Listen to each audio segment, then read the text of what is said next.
ABCD समलंब चतुर्भुज में AB समांतर DC है तो सिद्ध कीजिए कि D बटे EB बराबर है EC बटे E है। पहले समलंब चतुर्भुज बनाए, AB समांतर किसके है? DC के। पहले जो समांतर है पहले वही बना लो।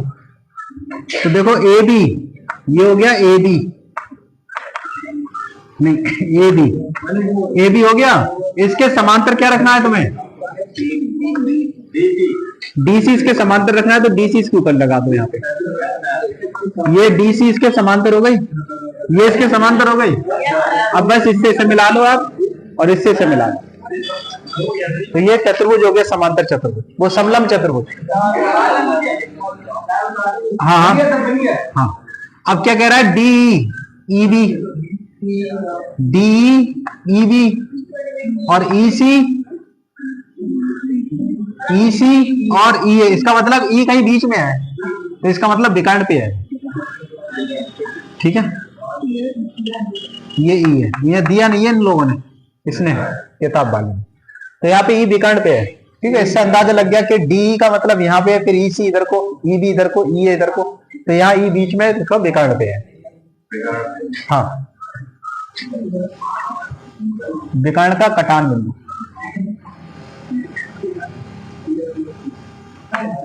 दिया है, क्या दिया है?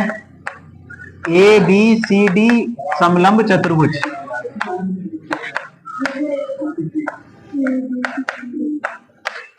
जिसमें AB समांतर है DC के, तथा ये बात अपनी तरफ से लिख लो, विकर्णों का कटान बिंदु ही है।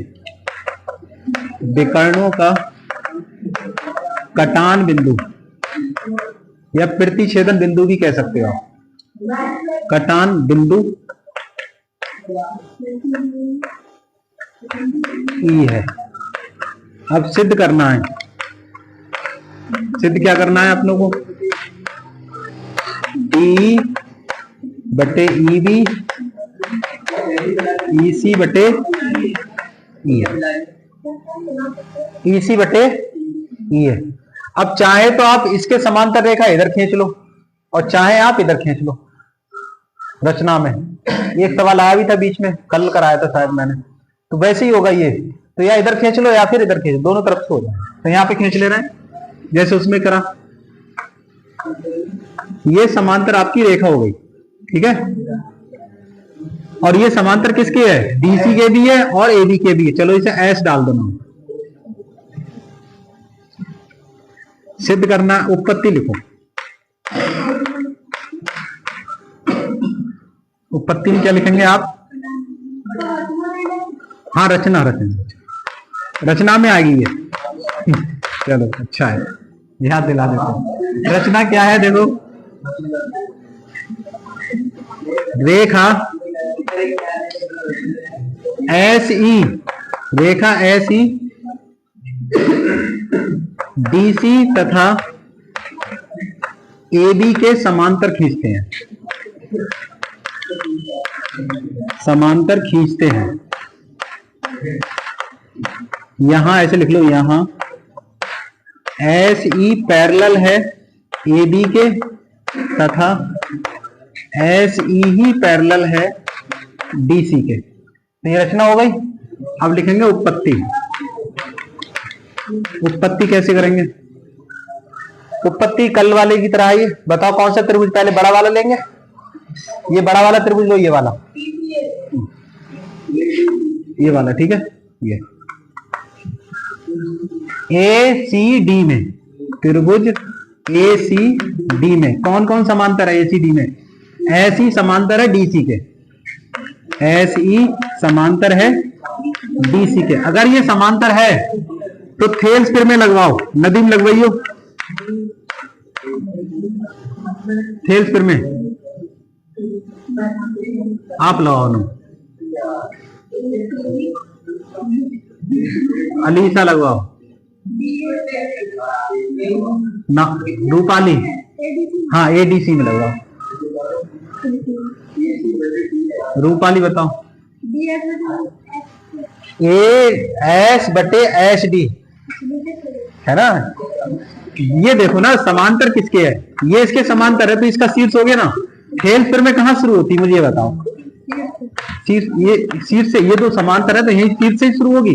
तो समांतर ये दोनों है तो कहाँ शुरू होगी, यहां से। हाँ अब सही है। ए एस बटे में एस डी बराबर होगा ए ई बटे ई सी। ठीक, समीकरण नंबर 1 ए ई बटे ई सी। यहाँ पे ए ई को ई ए लिखा है इन्होंने तो इसलिए ई ए लिख दो यहाँ पे,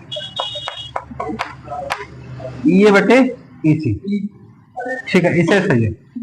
अब आप कौन सा लोगे त्रिभुज, अब ये वाला लो, ये वाला। ठीक है, ये वाला डी डी ए बी, त्रिभुज डी ए। तो डी ए बी में कौन है समांतर, ऐसी समांतर है वो, ये तो हो गया। ऐसी समांतर है ए बी के, यानी ये देखो तो एस ई समांतर है ए बी के। तो इसमें भी लगाओ थेल्स फिर में, थेल्स फिर में से क्या कहती थेल्स फिर में है डी एस, डी एस नहीं है एच डी लिखा है तो एच डी लिखवाओ, एच डी बटे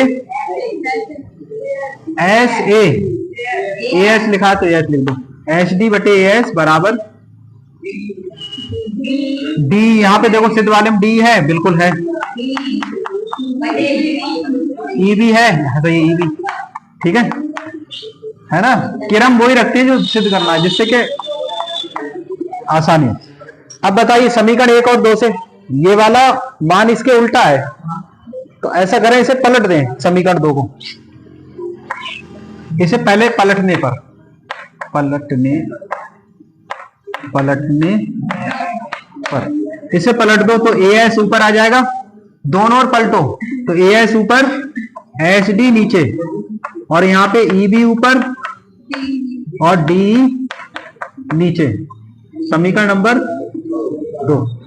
विकास बताओ दोनों समीकरणों में क्या चीज नजर आ रहा है आपको एक से ऐसा। ए एस बटे एच डी यहाँ भी, ए एस बटे एच डी यहाँ भी। तो समीकरण 1 बा 2 से, समीकरण 1 बा 2 से क्या होएगा, ई ए बटे ई सी। चलो कोई बात नहीं, ई ए बटे ई सी बराबर है ई बी बटे डी।